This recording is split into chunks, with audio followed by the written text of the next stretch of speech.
السلام علیکم ورحمۃ اللہ وبرکاتہ۔ بسم اللہ الرحمن الرحیم۔ 5 بہن بھائیوں میں سب سے چھوٹے کی وجہ سے زاہدہ سبھی کی لاڈلی تھی۔ 18 سال کی ہو گئی تھی اور اس کے والدین اس کی شادی کے لیے فکر مند تھے۔ باقی بہن بھائیوں کی شادیاں ہو چکی تھیں اور وہ جیسے تیسے کر کے بھی اپنی اپنی زندگی جی رہے تھے۔ زاہدہ سلجھی ہوئی، محبت کرنے والی، ایک الگ سوچ رکھنے والی لڑکی تھی۔ وہ اپنے بہن بھائیوں کی زندگی میں بے چینی کے سبب پہلے سے موجود ماں باپ کے رشتہ داروں میں کہیں بھی شادی نہیں کرنا چاہتی تھی۔ اس فیصلے کے ساتھ وہ اپنی ماں کے سامنے ڈٹی ہوئی تھی۔ باپ اور بھائیوں کو ابھی خبر نہیں تھی۔ دن یوں ہی گزر رہے تھے۔ کالج کی کینٹین پر کام کرنے والے اختر سے وہ آہستہ آہستہ متاثر ہونے لگی۔ اس نے اپنی ایک دوست کے ذریعے اختر کو شادی کا کہا۔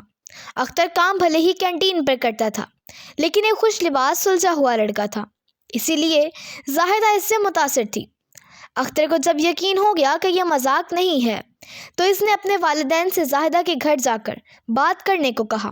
اختر کے گھر والے بھی راضی نہیں تھے، مگر جوان بیٹے کی ضد کے سامنے ہار مان کر زاہدہ کے والدین سے بات کرنے چلے گئے، جہاں ان کو عزت کے ساتھ کھلا پلا کر زاہدہ کے والد نے یہ کہہ کر کہ ہم غیر برادری میں رشتہ نہیں جوڑتے، معذرت کر لی۔ اختر کے والدین نے بھی شکر ادا کیا کہ وہ اپنے بیٹے کے سامنے جیت گئے، لیکن اختر اور زاہدہ بہت پریشان تھے کہ کوئی حل نکلے۔ اختر کے بڑے بھائی سے اپنے بھائی کی پریشانی دیکھی نہیں گئی اور ایک بار اکیلے ہی زاہدہ کے بھائیوں اور باپ سے الگ الگ ملاقات کر کے انہیں کہا کہ ہمارے چاہنے نہ چاہنے سے کچھ صحیح نہیں ہو سکتا۔ زاہدہ اور اختر جوان خون ہیں اور دور بھی آج کل ان لوگوں کا ہی ہے۔ اگر انہوں نے کوئی قدم اٹھا لیا تو آپ اور ہم خواہ مخواہ ہی ایک دوسرے سے بعد میں دستوں گریباں ہوتے رہیں گے، جس کے نتیجے میں سوائے ندامت و پشیمانی کے ہمارے ہاتھ کچھ نہیں آئے گا۔ خوار الگ ہوں گے۔ جو کام جائز طریقے سے ہو سکتا ہے، اس کے لیے ہمیں چھوٹوں کو غلط قدم اٹھانے پر مجبور نہیں کرنا چاہیے۔ اس طرح کی باتیں سنا کر آخر اس نے دونوں گھروں کے بڑوں کو راضی کر ہی لیا اور ایک سادہ سی تقریب میں دونوں کا نکاح کروا دیا گیا۔ زاہدہ نے بہت جلد ہی سب کے دل جیت لیے۔ اختر کی ماں، بہنیں اور بھائی بھابیاں زاہدہ کی تعریفیں کرتے نہیں تھکتے تھے۔ زاہدہ بھی اپنے میکے میں اپنے سسرالیوں کی تعریف کرتے نہ تھکتی۔ اس کے گھر والوں کو بھی جو غیروں میں رشتہ دینے کا ایک اندیکھا خدشہ تھا، دور ہو چکا تھا۔ شادی کے 10ویں سال زاہدہ نے تیسرے بیٹے کو جنم دیا۔ کی بڑی بہن شاہدہ مبارکباد دینے کے لیے آئی اور زاہدہ کے گھر میں چند دن رہ کر اس ماحول کو دیکھ کر حیران رہ گئی۔ گھر میں سب سے زیادہ عزت زاہدہ کی تھی۔ زاہدہ جب بھی اپنی ساس کی تعریف کرتی، شاہدہ کا دل دکھتا، کیونکہ وہ اپنی خالہ کے ہاں یہ مقام حاصل نہیں کر پائی تھی اور ہمیشہ لڑائی جھگڑے چلتے رہتے تھے۔ ایک دن شاہدہ نے زاہدہ سے کہا کہ تمہاری ہمت ہے بھائی، جو اپنی ساس کو سر پر چڑھا رکھا ہے۔ یہ بار بار تمہیں اپنا خیال رکھنے کی تنبیہ کرتی ہے، دراصل تمہاری توہین ہے۔ تم کوئی بچی تھوڑی ہو، ان کا کوئی زیادہ پوتا ہے، آخر تم بھی ماں ہو۔ تم اکیلے بھلا خیال نہیں رکھ سکتی؟ تمہیں بھلا اپنے بیٹے کی فکر نہیں؟ ساس ماں نہیں بن سکتی، دیور جیٹھ کبھی بھائی نہیں ہو سکتے۔ ابھی بھی وقت ہے، ہوش کرو اور اختر کو لے کر الگ ہو جاؤ، نہیں تو میری ساس کو ہی دیکھو جو ہماری سکی خالہ ہے۔ میں تو تمہارے بھائی کو لے کر کب سے الگ ہو چکی ہوں اور خوش رہ رہی ہوں۔ ایک تم ہو جو غیروں کو اپنا بنا کر بیٹھی ہو۔ یہی تمہارے ہاں 3 بیٹوں کی بجائے 3 بیٹیاں پیدا ہوئی ہوتی تو ان کا اصل رنگ دیکھ لیتی۔ وقتی طور پر تو زاہدہ نے کچھ نہ کہا، مگر شاہدہ کے واپس چلے جانے کے بعد مسلسل موبائل فون پر اسے اکسائے جانے کا اثر ہونا شروع ہو گیا۔ جب کبھی زاہدہ کی ساس بچوں کی شرارت پر کچھ جھڑک دیتی تو اسی کو تول دے دیا جاتا۔ بچوں سے دادی کی محبت لاڈ کو پسے پشت ڈال دیا جاتا۔ شاہدہ کی حسد اور زاہدہ کی خوشحالی میں ناشکری کے سبب انسان کے کھلے دشمن کو وسوسوں کے ذریعے اختر کے گھر والوں پر بھی وار کرنے کا خوب موقع مل گیا۔ ہر نشانہ ٹھیک ٹھیک بیٹھ رہا تھا۔ زاہدہ نے جب ایک بار اختر کی موجودگی میں اپنی ساس سے کہا کہ مجھ سے بڑی بھول ہو گئی جو تم سب کو اپنا سمجھ بیٹھی، اصل اپنے ہی اپنے ہوتے ہیں، تم لوگ غیر ہو، کبھی اپنے نہیں بن سکتے۔ اختر کی والدہ، بہنیں اور بھابیاں بھی میدان میں اتر آئیں وہ بھی آخر خواتین تھیں۔ تانوں میں کسر انہوں نے بھی نہ چھوڑی کہ تم نے ہی اختر پر ڈورے ڈالے، نہیں تو ہم تجھے کب بیاہ کر لانے والے تھے، وغیرہ وغیرہ۔ نتیجتاً زاہدہ روٹ کر میکے چلی گئی اور شرط یہ رکھ دی کہ اختر اپنے والدین کو چھوڑ کر الگ رہے تو ٹھیک، ورنہ طلاق دے دے۔ ایک بار پھر اختر کے بھائی نے درمیان میں پڑھ کر سلجھاؤ کی بہت کوشش کی، لیکن اس بار ہر کوشش پر شکست اس کا منہ چڑھا رہی تھی، کیونکہ اس کے سامنے مرد نہیں عورتیں تھیں۔ اختر بھی ہرگز نہیں چاہتا تھا کہ گھر ٹوٹے۔ زاہدہ کے والد اور بھائیوں کی کوشش بھی تھی کہ بچوں کا مستقبل خراب نہ ہو۔ زاہدہ اپنی بہن شاہدہ کے ہاتھ میں تھی۔ آخر الگ گھر لینے کی شرط پورا کر کے اختر کے بھائی نے بچوں کے مستقبل کے لیے دونوں میں صلح کروائی۔ یوں زاہدہ کو لگا کہ جیسے اس نے آج عورت آزاد کروا لی جو ساس سسر نے قید کر رکھی تھی۔ اختر اور زاہدہ اب الگ رہ رہے تھے۔ اختر اپنی ماں بہن بھائیوں سے ملنے نہیں جا سکتا تھا۔ زاہدہ اور شاہدہ دونوں بہنیں گھنٹوں موبائل فون پر گفتگو کرتی رہتی۔ ایک روز اختر کے بھائی نے فون کر کے بتایا کہ ان کی بڑی بہن بیمار ہیں، لہٰذا فوراً پہنچے۔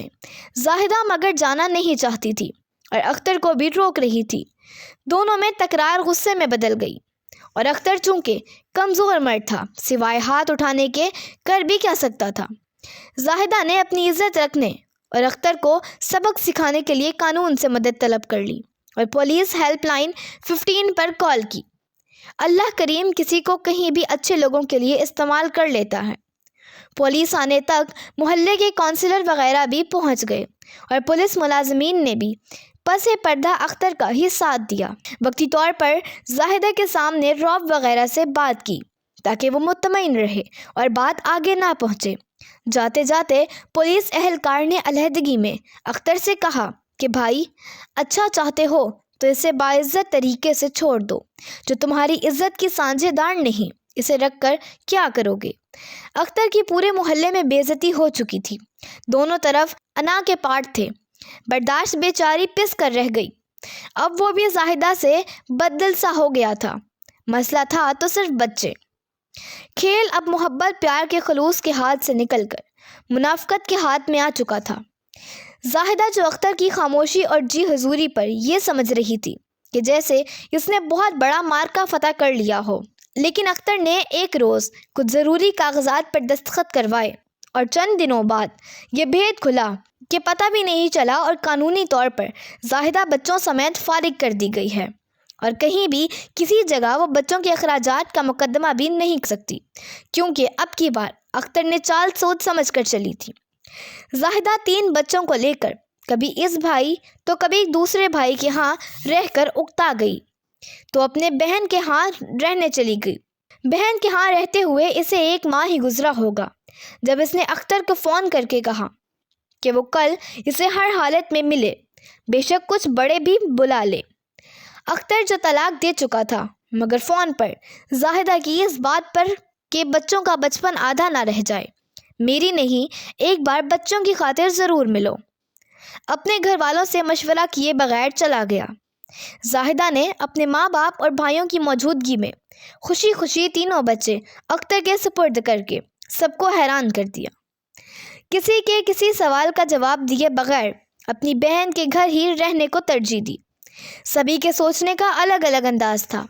یہ بات کسی کو بھی گوارا نہیں تھی کہ زاہدہ اب بہنوئی کے گھر میں یوں رہے، لیکن زاہدہ کو بڑی بہن شاہدہ کی حمایت حاصل تھی۔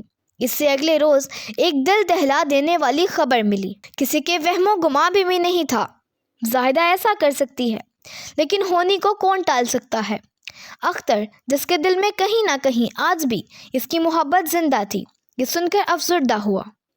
زاہدہ نے رات اپنے خالہ زاد بہنوئی کو تیز دھار آلہ سے قتل کر دیا۔ کیوں، یہ جانتا کوئی بھی نہیں تھا، مگر سبھی اپنی اپنی رائے قائم کر چکے تھے۔